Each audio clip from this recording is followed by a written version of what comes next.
Você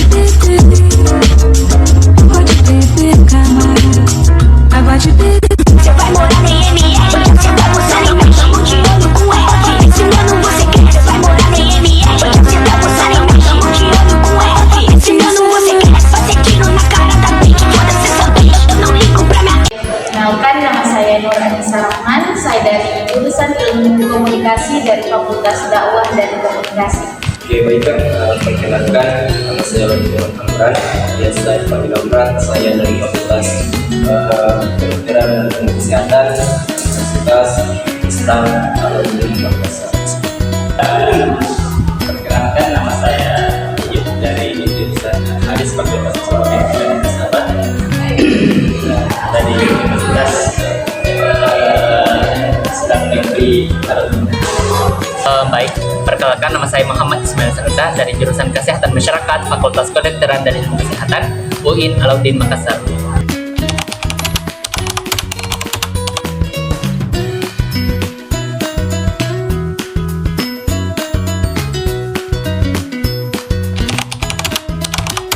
Yang kualitas yang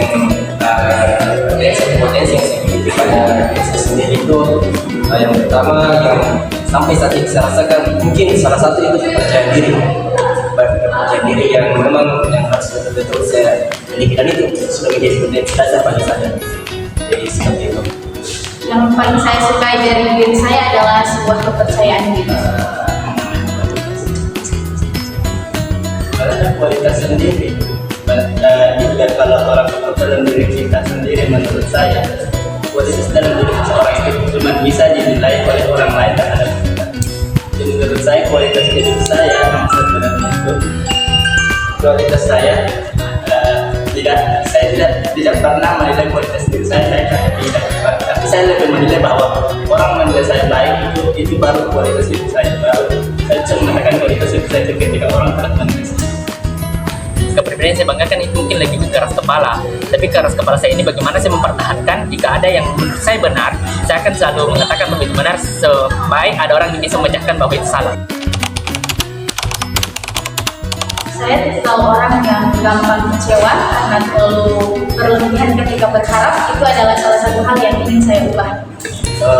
Mungkin berbicara kalau merubah kita kebiasaan yang mana kebiasaan kita sehari-hari yang kurang bermanfaat, mungkin segala sesuatu itu harus saya ubah dari sekarang, dan mungkin itu masih kurang konsisten dan belum sempurna terjalani. Jadi mungkin kebiasaan buruk lah yang belum bisa saya ubah, dan itu saya boleh jelaskan namun terlalu konsisten. Di posisi yang sedang jatuh atau sedang kecewa dengan sesuatu, saya ingin ubah. Ketika saya sedang jatuh itu, saya tidak ingin merasakan bahwa itu saya akan jatuh selamanya. Saya ingin mengubah perasaan ketika saya sedang kalah atau sedang gagal untuk cepat-cepat berubah dalam waktu yang dekat. Dalam artian saya ingin mengubah proses di mana saya sedang jatuh agar segera-segera untuk berubah untuk lebih baik lagi kan, agar kita untuk kan biasanya kalau kita sedang dalam fase kegagalan atau sedang dalam fase yang tidak baik-baik saja pasti akan butuh waktu yang lama. Saya ingin mengubah hal itu dalam diri saya karena saya sering terlalu jarang sesuatu yang kesalahan. Ini ada dua hal yang ingin saya ubah sebenarnya dari dulu, yaitu faktor ketakutan dan kemalasan. Karena apa? Dua hal ini saling tertaut karena dalam melakukan sesuatu, jika kita sudah takut plus cemas plus ingin mencoba lagi, ya sudah tidak akan ada yang terjadi. Satu yang membuat saya merasa unik dari kebanyakan orang, yaitu saya memiliki salah satu karakter atau intonasi suara yang berbeda dari orang lain. Mungkin hal-hal yang unik dari saya seperti kayak semacam membuat lelucon atau apa segala macam lah bersama teman-teman. Jadi seperti itu. Itulah walaupun kelihatan sederhana namun terasa sangat unik. Yang menurut saya unik dalam diri saya sendiri adalah bahwa saya mau mampu menerima semua orang dalam perspektif apapun, entah dia orangnya terhadap orang lain terhadap saya itu baik atau jahat. Saya tidak dapat menerimanya, orang itu dapat berkata baik atau buruk. Saya menerima hal itu. Itu mungkin yang hal yang unik menurut saya dalam diri saya. Ya mungkin lebih suka mengambil keputusan yang bolehlah kadang yang berbeda dari orang lain sehingga merasa ya sendiri gitu. Pencapaian yang paling saya banggakan yaitu saya pernah menjadi salah satu juara blog bahasa daerah tingkat provinsi Sulawesi Selatan. Salah satu pencapaian yang saya banggakan itu merupakan pencapaian itu salah satu prestasi. Masih bisa kuliah walaupun sebenarnya saya sangat besar. Kalian masih bisa hidup sampai umur 20 tahun ini dengan menjalankan aktivitas ya sebagai manusia normal. Mengenai hubungan saya dengan keluarga dan teman, satu kata itu alhamdulillah selalu harmonis karena saya bisa memahami mereka dan mereka mampu memahami saya juga. Hubungan sama keluarga itu alhamdulillah baik-baik. Begitupun hubungan sama teman, dan hubungan sama teman alhamdulillah baik juga, dan saya juga orang yang suka bergaul, suka cari relasi bersama teman-teman yang lain, sama orang-orang yang belum saya kenal, seperti itu. Menurut saya hubungan saya dengan keluarga saya itu seperti lautan yang luas. Dia akan terus ada walaupun akan banyak yang memotorinya, seperti akan ada banyak hal-hal yang misal akan ada perselisihan, akan ada permusuhan, akan ada kata-kata kasar, akan ada seperti lautan itu akan kotor, tiba-tiba akan ada sampah. Walaupun akan itu akan terus terjadi dalam kehidupan saya, tapi itu akan tetap terus akan kembali terurai menjadi lebih baik. Mungkin begitu gambaran kehidupan saya dengan teman dan keluarga saya akan bisa kembali terurai lebih baik sesuai dengan perjalanannya waktu. Mungkin bagaimana kita ini hidup seperti kita jadi bahwa menjalin hubungan mutualisme, bagaimana kita menjalinkan hubungan yang saling win-win, bukan menjadi parasit yang bisa menjadikan win-loss.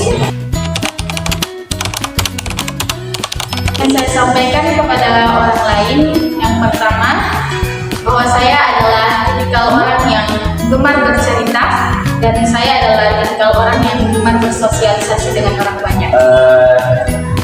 Bahwa saya orangnya ini kayak misalnya ketika misalkan ada orang yang bicarakan, kayak misalkan bicarakan hal-hal tentang saya jujur saja kayak terlalu peka gitu sama orang-orang yang seperti itu. Ketika misalkan ada orang-orang bicara ini, jadi kayak oh ternyata ini orang kayak misalnya dia yang saya menceritakan gitu. Jadi kayak intinya peka lah, makanya hal-hal seperti itu yang menjadi antisipasi bagi saya ketika misalkan ada orang lain kemudian bagaimana diri saya terpakai kepada mereka seperti itu. Bahwa saya jadi saya ingin sesuatu itu pada orang lain, itu berteman itu bukan berdasarkan apa yang dari mana dia berasal atau bagaimana pendapatnya tentang sesuatu hal. Berteman itu adalah bagaimana kita mendapatkan sesuatu hal yang lebih baik, bagaimana kita mendapatkan hasil positif kepada orang lain. Jadi saya ingin menyarankan kepada teman-teman yang ingin tahu tentang saya bahwa saya menerima semua pemikiran, menerima semua teman, serta itu berdampak baik kepada saya. Yang saya katakan kepada orang lain, mungkin bagaimana kita bisa menjalin hubungan yang baik dan bagaimana kita bisa beradaptasi dengan keinginan, dengan karakter yang dimiliki oleh orang lain. Untuk menangani situasi mengenai apakah orang lain berpendapat beda tentang diri saya, yang pertama itu adalah suatu hal yang wajar karena setiap orang memiliki perspektif yang berbeda-beda mengenai orang lain. Jadi apabila tidak sesuai dengan realita, itu adalah suatu hal yang mungkin biasa bagi saya. orang lain yang memiliki pendapat yang berbeda tentang saya, hal yang pertama saya lakukan mungkin itu pertama-tama saya diam menjadi jawaban saya. Karena kenapa? Karena orang lain mereka tidak tahu bagaimana kepribadian saya, apa yang saya lakukan. Mungkin orang lain bisa melihat dari luar. Nah mungkin misalkan kalian ternyata orangnya dia seperti ini. Nah mungkin itu wajar saja karena itu yang nampak sama mereka. Namun mereka tidak tahu bahwa apa yang sebenarnya ada pada diri saya. Dan orang lain juga ketika misalkan mengatakan hal-hal seperti itu lagi-lagi kembali di jawaban saya yang awal, saya kembali diam saja untuk menghindari buat apalah saya permasalahkan. Ternyata mereka juga tidak tahu sebenarnya apa yang saya rasakan begitu. Jadi itu saja jawaban saya, diam saja. Kualitas diri saya dapat menilai berdasarkan bagaimana penilaian seseorang terhadap diri saya. Jadi perspektif setiap orang itu akan berbeda. Tidak semua orang bisa kita membuat dia baik kepada kita. Tidak semua orang akan merasa bahwa kita ini bisa berteman dengan dia. Tidak semua orang kita bisa bahagiakan terhadap sesuatu hal. Jadi perspektif seseorang terhadap kita itu adalah menunjukkan kualitas diri kita. Perbedaan pendapat pastinya ada, tapi dalam kita dia berusaha untuk menurunkan ilmu masing-masing dengan berdiskusi bagaimana baiknya, apakah mengambil pilihan ini atau mengambil pilihan yang pilihan kedua, atau menggabungkan atau mengkolaborasikan dua pendapat ini. Yang pertama itu apabila orang lain menilai saya tidak sesuai dengan realitas saya. Yang pertama, saya memaklumi hal tersebut karena mungkin mereka belum mengetahui asli atau sikap asli dari diri saya. Yang kedua, mungkin saya akan berusaha untuk menampilkan siapa jati diri saya yang sebenarnya. Agak sedikit kayak dibilang sakit hati lah. Karena kenapa? Karena misalkan mungkin dia mendengarkan pembahasan dari orang lain, itu belum sesuai dengan kenyataan. Namun mereka sampaikan kepada saya. Lagi-lagi saya tidak mau berdebat dengan hal itu karena mereka tidak pernah rasakan apa yang saya rasakan. Jadi saya kembali diam lagi. Jadi seperti itu. Sebenarnya tentang perasaannya itu sebenarnya ya tetaplah ada, seperti kita tidak terima akan hal itu ketika dia mengatakan sesuatu yang tidak sesuai realitas. Tapi dalam tidak bisa memiliki hak atau dia memiliki kemampuan atas apa yang orang pikirkan terhadap kita kan. Walaupun sebenarnya kita tahu bahwa kita itu realitanya begini, tapi orang lain melihat begini, kita tidak punya hak untuk membenarkan apa yang realita dari hidup kita kepada orang ini, karena dia memiliki hak untuk mengatakan sesuatu atau mengungkapkan perspektif terhadap kita. Jadi itu adalah hak yang dimiliki orang lain. Jadi kita harus mengerti akan orang lain juga. Tidak selamanya yang menurut kita realita dalam hidup kita itu yang benar, tapi perspektif orang buruk. Mungkin dia memandang sisi kita dari sisi yang lain. Terkait dengan penilaian, saya sebenarnya merasa B aja atau tidak terlalu menggubris penilaian orang. Kenapa? Penilaian secara subjektif, pastinya setiap orang itu memiliki penilaian berbeda-beda kepada orang lain, kayak gitu. Jadi kalau misalnya kita bisa menerima dan masih logis, mungkin saja diterima dan mengusahakan untuk mengubah sendiri.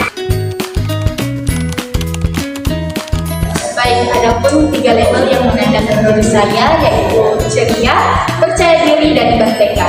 Yang pertama adalah ceria. Bagaimana cara saya memandang diri saya dan orang lain memandang saya ketika saya melakukan sebuah interaksi yang membawa sebuah aura ceria kepada orang lain, maka otomatis orang lain akan menggambarkan bagaimana keceriaan tersebut kembali kepada diri saya. Yang kedua adalah percaya diri. Bagaimana saya percaya diri akan kemampuan saya, begitu pula pandangan orang lain kepada saya.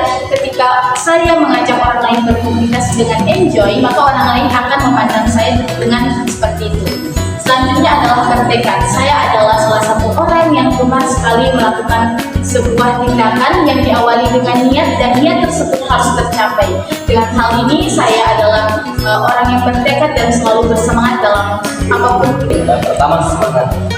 Semangat kata semangat ini ketika misalkan saya berada di luar rumah, ketika misalkan saya menjalankan suatu aktivitas atau apalah yang saya jalankan itu, ketika misalkan tanpa dibarengi rasa semangat atau rasa yang membara dalam hati kita, tidak akan bisa saya sampai pada titik apa yang saya usahakan. Makanya saya bilang gambaran dari diri saya itu semangat dalam mengerjakan segala sesuatu. Kemudian yang kedua percaya diri. Dan kenapa percaya diri? Meskipun kita ada semangat yang membara dalam diri kita, namun kita tidak percaya diri untuk melakukan hal tersebut. Nah, itu juga akan menurunkan kemampuan kita, produktivitas kita ketika misalkan melakukan suatu kegiatan. Makanya harus dibarengi percaya diri. Percaya diri itu harus memang ada dalam diri saya itu. Kemudian ditambah tadi semangat percaya diri. Ketika misalkan sudah semangat menjalankan aktivitas percaya diri juga. Namun ketika misalkan pikiran saya kenapa mengambil kata tampak itu, ketika misalkan ada aktivitas yang saya jalankan atau suatu pekerjaan yang misalnya saya jalankan itu, pikiran saya ke depannya bisa berdampak untuk orang-orang yang berada di belakang saya atau orang-orang yang belum mengetahui akan hal itu. Makanya saya tidak berdampak ketika misalkan saya menyampaikan sesuatu, ini akan berdampak juga kepada mereka suatu saat ke depannya. Jadi seperti itu. Tentang hal ini mungkin lebih ke poin terakhir aja ya, bagaimana bisa saya dilihat orang-orang lain. Jadi dengan adanya ketiga ini akan menjadi dasar atau fondasi untuk menguatkan hubungan kita baik di keluarga maupun di pertemanan. Ini saja yang saya. Di sini bisa dilihat sebenarnya di sini hampir semuanya ini negatif. Yang pertama itu mudah cemas. Nah, mudah cemas di sini bagaimana saya biasa berpikiran, misalnya ada suatu kejadian yang terjadi karena saya merasa cemas dan takut untuk menghadapi kita ke pekerjaan itu. Ini bersambungan dengan mudah overthinking. Nah, dari overthinking ini misalnya belum melaksanakan sesuatu, tapi sudah kita berpikir bahwa ini hal yang susah pastinya, tapi itu terikat lagi dengan keras kepala. Nah, jika sudah keras kepala di sini seharusnya dia sudah berusaha untuk mencapai hal tersebut, sehingga dua hal ini pastinya akan berubah dan mengikuti keras kepala ini.